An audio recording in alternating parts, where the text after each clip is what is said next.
Hey, it's Grady at Twin Creek Audio, back in the studio with the Tascam M-35 vintage mixing console from 1982, roughly, or at least that's when it was introduced. Today I want to test out the mic preamps on this console.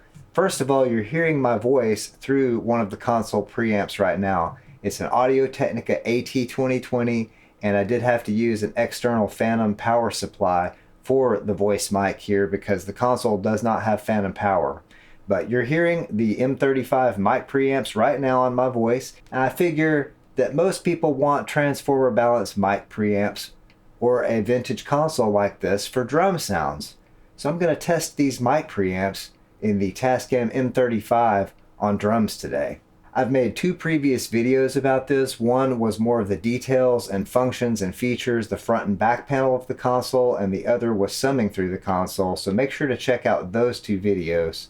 To test out the M35 mic preamps on drums, I'm using my vintage 1967 Ludwig kit with a Ludwig Acrolite snare drum. I also have an external phantom power supply unit for my two overhead mics, which are Audio-Technica Pro37rs. I'm also using an Audix D6 on the kick drum, a Beyer M201 on the snare drum, an Audix D1 on the first rack tom, and Audix i5s on the second rack tom and floor tom.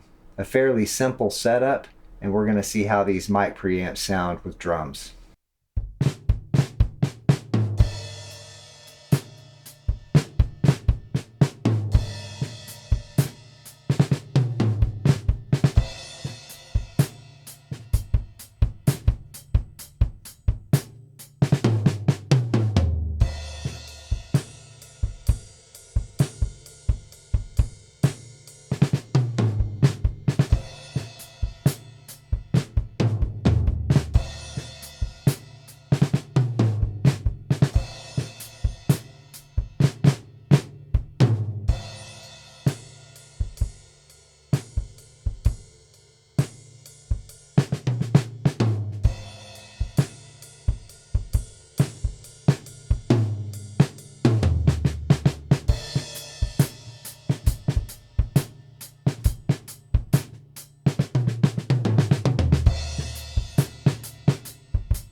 preamps in this Tascam M35 sound pretty good recording drums. They have a slightly rounded off kind of tone, and they're not noisy. Now make sure that if you get one of these M35s and you're using the direct outputs like I did today, that you drop the direct button on the channel strip. The direct outputs are not active unless this button is down. I assume this was done to avoid sending the same signal somewhere twice. I'm not sure, but it's actually kind of a cool feature, so you can disable or enable the direct output on the console. Overall, I thought the M35 mic preamps sounded really good on drums. They have a slightly rounded off tone. They sound really nice, especially the overheads. The overheads sound really smooth through these mic preamps. It's a really cool vintage mixer, very heavy duty, modular, easy to work on as I found out when I cleaned this one up. And basically I have a fully functional Tascam M35 and all I had to do was clean it. Sure, this isn't the most hi-fi console in the world, but it does have a particular sound. Fans of the Tascam 388 or 4-track recording from back in the day will probably love the tone of this because it gets that kind of a lo-fi sound, but sounds a little bit bigger and a little bit more professional. Plus, this console is very quiet, especially with all the original parts in it. I didn't change anything or recap this at all, and it's extremely quiet for its age. I've been pretty happy with it, and I've had a lot of fun making these videos about the Tascam M35. So I hope you enjoyed this video. We're up to more than 1,100 subscribers on the channel, so I want to say thank you so much to all of the subscribers. I really appreciate all of you liking, subscribing, and commenting on the videos. I always try to answer everyone's questions in the comments of my videos, so make sure to like the video, subscribe, leave comments on the videos. I love discussing this stuff with all of you, and I'm very appreciative of everyone that watches my videos. And I hope that all of you out there have an excellent and wonderful day, night, evening, weekend, weekday, hour, minute, second, nanosecond. Whatever it is you're having, have a good one. Thanks so much for watching.